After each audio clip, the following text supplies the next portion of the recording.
उनके लिए कनाडा में सेटल होना बिट थोड़ा-सा आसान है। वहाँ पे फ़िलहाल घर की कुछ प्रॉब्लम्स चल रही हैं, बट ओवरऑल वेदर बिल्कुल इंडिया जैसा ही है। जो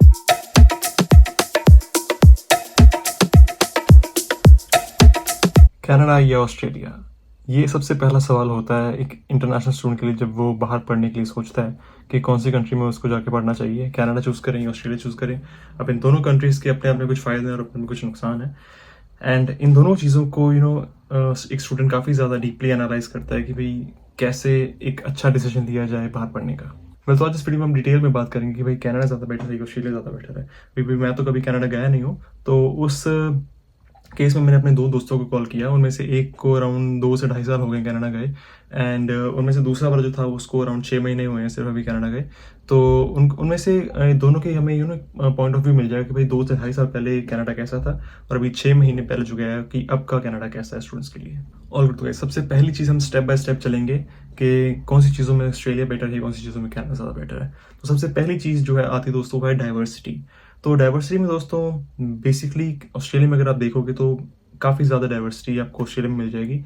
यहाँ पे आपको हर किस्म के लोग मिल जाएंगे। But in terms of Canada आपको मेजॉरिटी इंडियंस ही मिलेंगे। मेजॉरिटी इंडियंस में आपको वहाँ पे पंजाबी ज़्यादा मिलेंगे, बिकॉज वहाँ पे पंजाबीज़ का जो पॉपुलेशन है वो ज़्यादा है। मैं भी खुद पंजाब से हूँ एंड मैंने भी पहले कनाडा का सोचा था, बट अल्टीमेटली वो बात नहीं बनी, तो मैंने ऑस्ट्रेलिया का प्लान बना लिया। बट एक चीज़ है जो दोस्तों आपको कनाडा में सबसे ज़्यादा मिलेगी, वो है डाइवर्सिटी। अपनी इंडिया की सबसे ज़्यादा मिलेगी, बाकी देशों की बहुत कम मिलेगी, बट ऑस्ट्रेलिया में डाइवर्सिटी बहुत ज़्यादा फैली हुई है। यहाँ पे आपको हर देश के लोग मिल जाएंगे। जैसे में गाइस इंडियंस के लिए जो नए नए जा रहे हैं उनके लिए कनाडा में सेटल होना बिट थोड़ा-सा आसान है, क्योंकि वहाँ पे आपको इतना ज़्यादा मुश्किल नहीं होगा किसी से बात करना।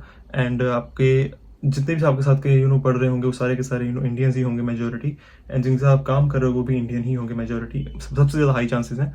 ऐसा नहीं है कि वहाँ के अपने अपने सिटीजन्स नहीं है, आई मीन वहाँ के फॉरेनर्स नहीं है, वो हैं, बट अब हमको ज़्यादा से ज़्यादा अपने इंडियन से ज़्यादा दिखते हैं। तो ऐसे में कनाडा में आपको अभी थोड़ा सा सेटल होने में आसानी हो जाएगी। ऐसा नहीं कि ऑस्ट्रेलिया में नहीं है इंडियंस नहीं है, बट कनाडा के मुकाबले बहुत ज़्यादा कम है। तो वेल, दूसरी चीज़ दोस्तों जो सबसे ज़्यादा कंट्रोवर्सी क्रिएट करती है इस चीज़ को लेकर, वो है अपने पे रेट को। तो जो कनाडा में पे रेट होता है वो काफ़ी ज़्यादा कम होता है ऑस्ट्रेलिया के कंपैरिजन में।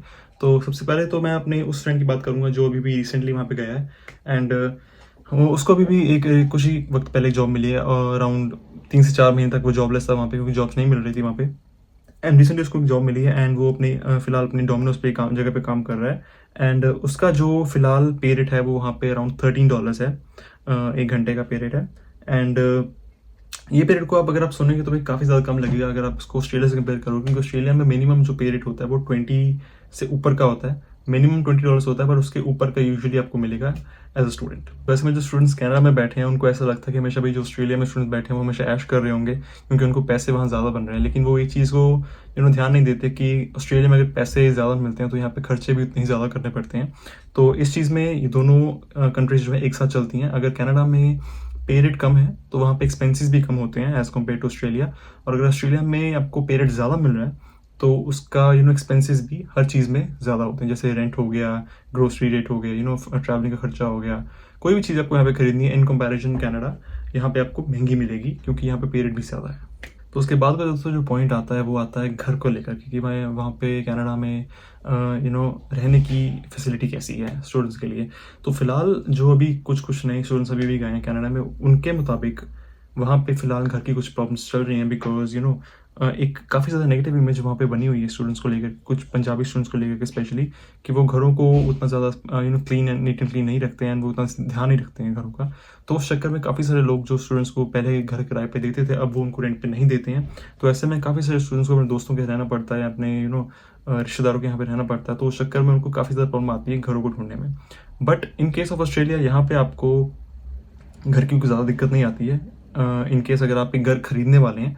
बट एज अ स्टूडेंट अगर आप एक घर रेंट करेंगे, ऑब्वियसली अगर आप एक रूम रेंट करने वाले हैं तो आपको ज़्यादा दिक्कत नहीं आएगी। तो एक और मेजर डिफरेंस घरों को लेकर के जो ऑस्ट्रेलिया कनाडा में आता है वो ये है कि मेजॉरिटी ऑफ स्टूडेंट्स जो कनाडा में रहते हैं वो बेसमेंट्स में रहते हैं। एंड ऑस्ट्रेलिया में इस चीज़ को लेकर के कोई ऐसी-वैसी बात नहीं है। यहाँ पे कोई भी स्टूडेंट बेसमेंट में नहीं रहता है, क्योंकि यहाँ पे बहुत ही रेयरली कोई बेसमेंट हायर करता है अपने लिए, कोई रेंट के लिए। एंड यूजुअली यहाँ पे सिर्फ घर ही होते हैं, यहाँ पे लोग बेसमेंट नहीं बनाते हैं। बट कनाडा में मेजॉरिटी लोगों के घर में बेसमेंट्स होते हैं। उस बेसमेंट्स में रूम्स बने होते हैं जो कि स्टूडेंट्स को वो प्रोवाइड करते हैं। तो ऐसे में बहुत सारी चीज़ होती है यहाँ पे ऑस्ट्रेलिया में, क्योंकि आपको यहाँ पे एक प्रॉपर घर मिलता है रहने के लिए।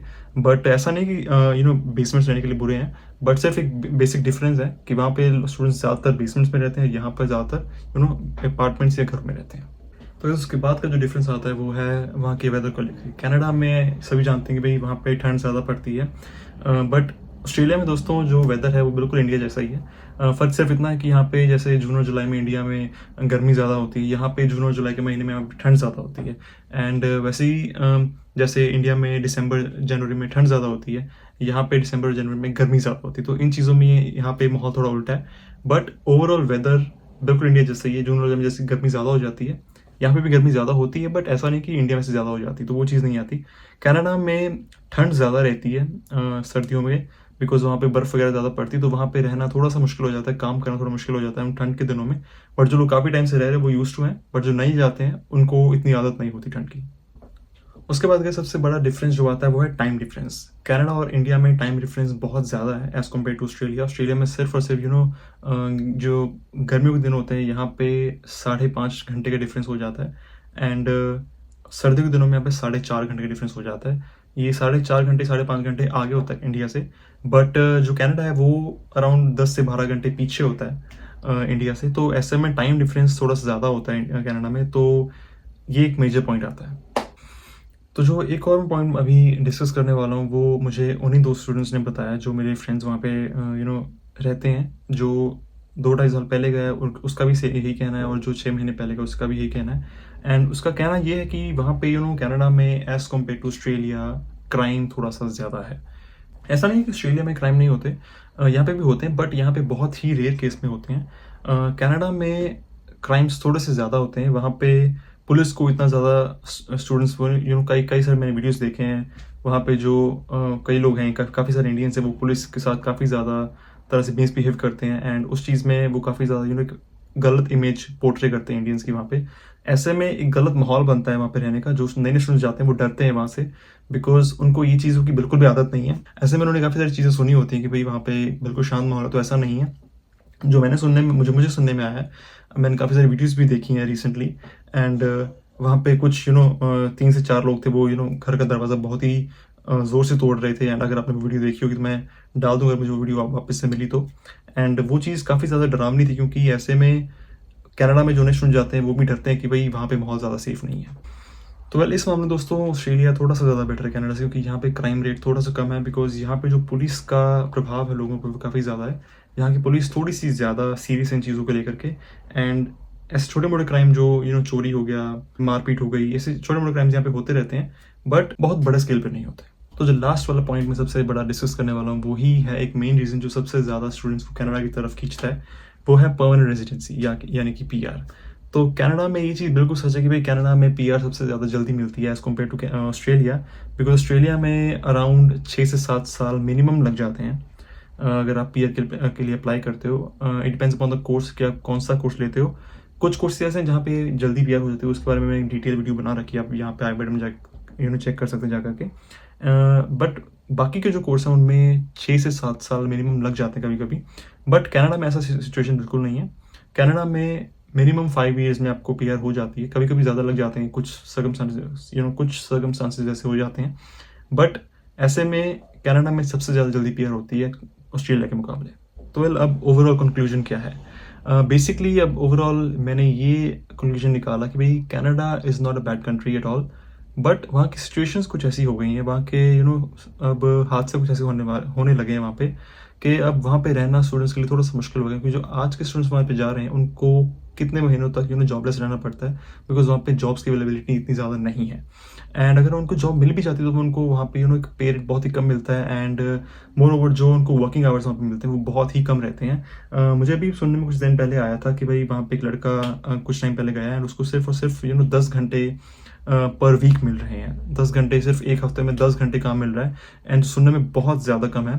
ऐसे में ऑस्ट्रेलिया में 24 आवर्स आप लीगली काम कर सकते हो, एंड कनाडा में सिर्फ 20 आवर्स ही लीगल हैं। तो ऐसे में ऑस्ट्रेलिया थोड़ा सा बेटर इन चीज़ों में रहता है, क्योंकि कोरोना के बाद उन्होंने स्टूडेंट्स के लिए कुछ फैसिलिटीज ऐसी निकाली हैं जो काफ़ी ज़्यादा स्टूडेंट्स को इन्फ्लुएंस करती हुई आप ऑस्ट्रेलिया में आप पढ़ने के लिए आओ, बिकॉज उन्होंने स्टूडेंट्स के लिए काफ़ी ज़्यादा चेंजेस करे हैं अपने लॉ में। इसमें गाइज मैंने आपको कुछ नुकसान या फ़ायदे बताए इन दोनों कंट्रीज़ के, कि भाई किसी में पे रेट ज़्यादा मिलती है, किसी में पे रेट कम है, किसी में एक्सपेंसेस बहुत ज़्यादा है, किसी में एक्सपेंसेस बहुत ज़्यादा कम है।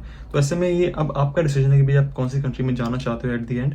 एंड जो भी आप कंट्री चूज़ करोगे, मैं ये बात आपको कहूँगा कि भाई वहाँ पर फुल जी तोड़ मेहनत करें, बिकॉज कंट्रीज़ चाहे जो भी हो, चाहे कनाडा हो चाहे ऑस्ट्रेलिया हो, आपको सफलता तो सिर्फ भाई दोस्तों मेहनत के बाद ही मिलने वाली है।